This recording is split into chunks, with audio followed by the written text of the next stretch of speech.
parabole de la croix d'Isabelle Lilias-Trotter. Chapitre 3.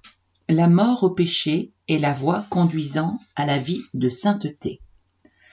La croix de notre Seigneur Jésus-Christ clôt définitivement la vie de péché. De même que la pellicule ferme le canal de la sève, cette croix se tient telle une barrière invisible entre nous et le péché.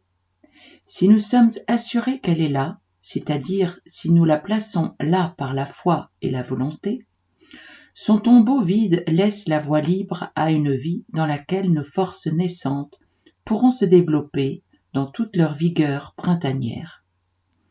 La sève, la volonté, le moi, est possible pour vous avant que vous ne vous soyez décidé à rompre avec tout péché connu, tout péché en pensée, en parole, en action, toute complaisance envers le monde, la chair ou le diable, toute chose qui, vue à la lumière de Dieu, porterait l'ombre d'un doute.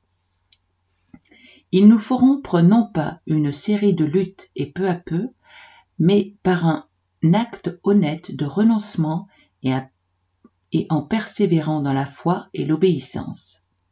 Et puisque vous prenez cette décision d'après vos lumières actuelles, soyez décidés à conserver cette attitude envers tout ce qui ne vient pas du Père au fur et à mesure que sa lumière vous éclairera.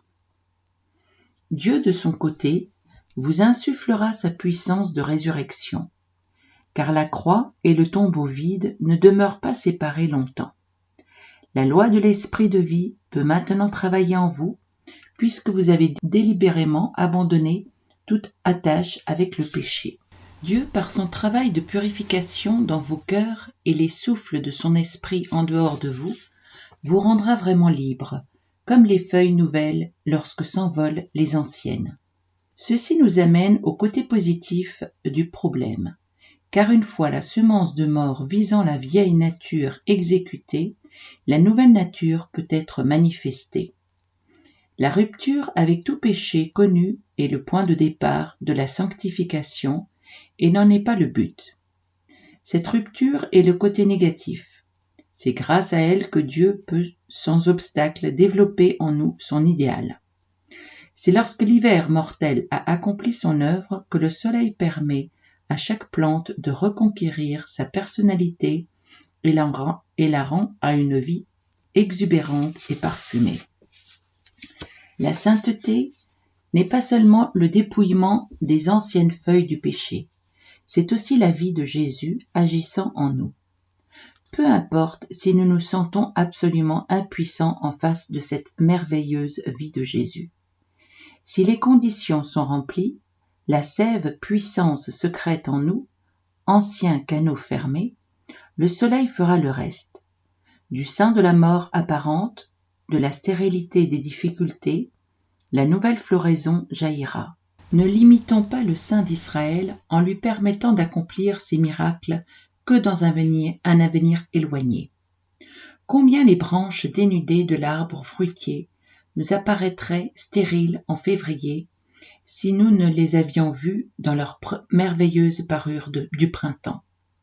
Cependant, à peine la plante s'est-elle réveillée que déjà éclate la floraison. Regardez le jonc en fleurs. Son panache sort brusquement d'une tige paraissant sans vie, d'une tige sans sève sortent pressées des fleurs d'un brin d'or. Qu'y a-t-il de plus nécessaire pour nos âmes que d'avoir ce Dieu pour notre Dieu? Permettons-lui, une fois de manifester les miracles de sa grâce, dans nos pauvres cœurs, ne revoyons pas vaguement à plus tard. Combien de miracles de Jésus sur cette terre sont le résultat d'un acte de puissance condensant en un instant le lent travail des lois de la nature. Plusieurs malades auraient été guéris peu à peu selon les lois ordinaires. Sans doute qu'au cours des années, le figuier aurait séché. La tempête se serait apaisée au bout de quelques heures. Le miracle dans chaque cas consista en ce que l'action lente des lois naturelles fut précipitée par l'Esprit de Dieu et réalisée en un instant. Ne pouvons-nous pas nous confier en lui pour qu'il opère de tels miracles dans nos âmes, car pour lui 1000 ans sont comme un jour. Il n'est pas nécessaire pour lui de prolonger ce premier stage de notre sanctification pendant toute notre vie. Un miracle, un prodige, c'est tout ce qu'il nous faut. C'est lui le Dieu qui opère les miracles. Satan est satisfait quand nous ne croyons qu'à une sanctification future, autant qu'il était content quand nous ne croyons qu'à un salut futur. C'est lorsque l'âme affirme « c'est ici et maintenant » qu'il tremble.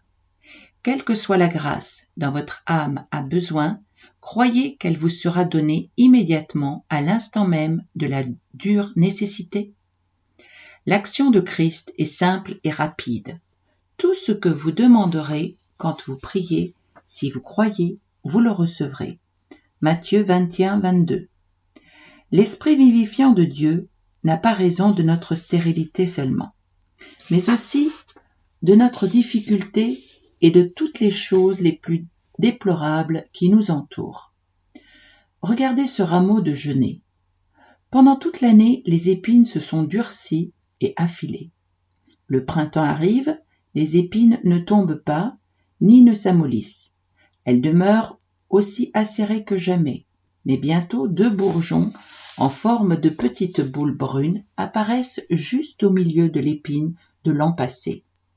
Ce ne sont que 2 points tout d'abord, mais quand ils éclatent, c'est une vraie flamme d'or et de parfum. Il est vrai, tout châtiment paraît d'abord un sujet de tristesse et non de joie, mais il produit plus tard, pour ceux qui y ont été exercés, un fruit paisible de justice. Hébreux 12, 11. Peu importe si nos ennuis semblent très loin de s'en aller, c'est justement lorsqu'ils paraissent le plus solidement ancrés, lorsqu'ils demeurent forts et vivaces à travers le premier printemps, c'est alors que les minuscules boutons apparaissent et qu'ils recouvriront de toute leur beauté ces ennuis. Prenez la première grande difficulté de votre vie, difficulté intérieure ou extérieure, et attendez-vous à voir Dieu en triompher glorieusement. Précisément alors il peut faire fleurir votre âme. Ainsi s'écoule le printemps jusqu'à ce qu'il entre une fois de plus dans l'ombre du calvaire. Car recevoir n'est pas la seule bénédiction que Dieu ait en vue pour nous. Il y a au-delà un autre monde où il faut se donner. Se donner tout d'abord à Dieu, en se consacrant. Se donner ensuite aux hommes, en se sacrifiant. Une fleur qui s'arrêtera à la floraison manquerait sa destinée. Nous avons été créés en vue de quelque chose de supérieur à notre seul développement spirituel. C'est la reproduction et non l'amélioration qui est la raison de l'être adulte. La reproduction en d'autres vies. Il y a chez certaines personnes une recherche qui est semblable à celle de la culture forcée qui pousse toute l'énergie de la plante à la production de la fleur seule aux dépens de la graine. Les fleurs hybrides, perfectionnées, sont stériles, et une stérilité semblable sera le sort de l'âme dont toutes les ressources sont employées en vue de son propre bien-être spirituel, et qui ne se soucie pas des besoins du prochain.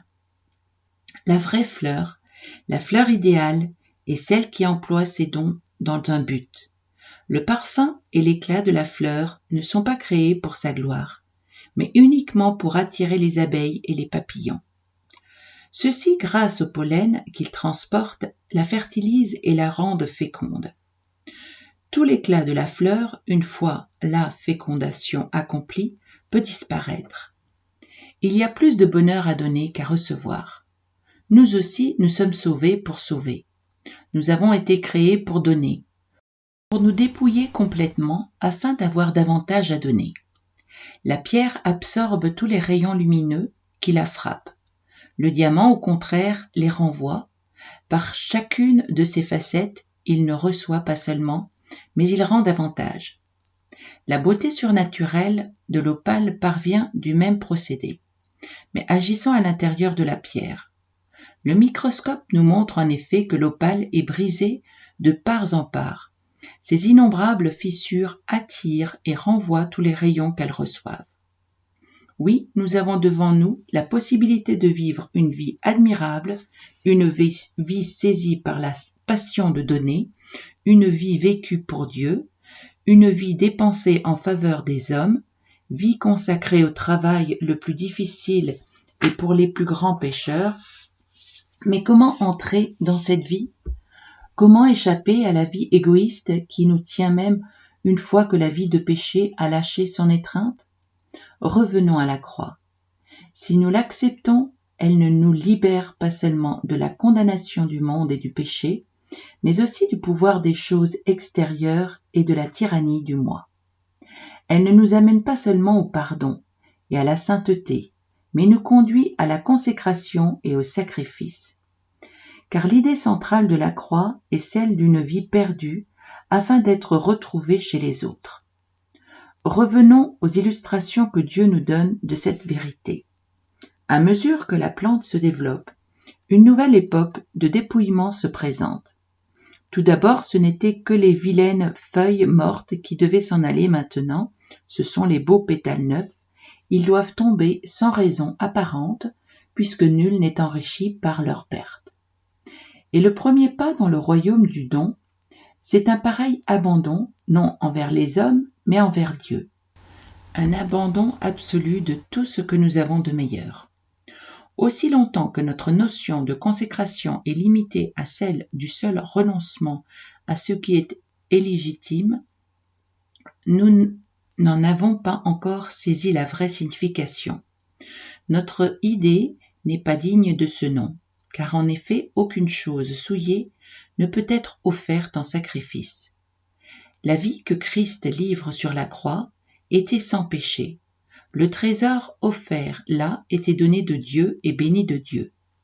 Il aurait été légitime pour Christ de le garder, mais la vie du monde était alors en cause.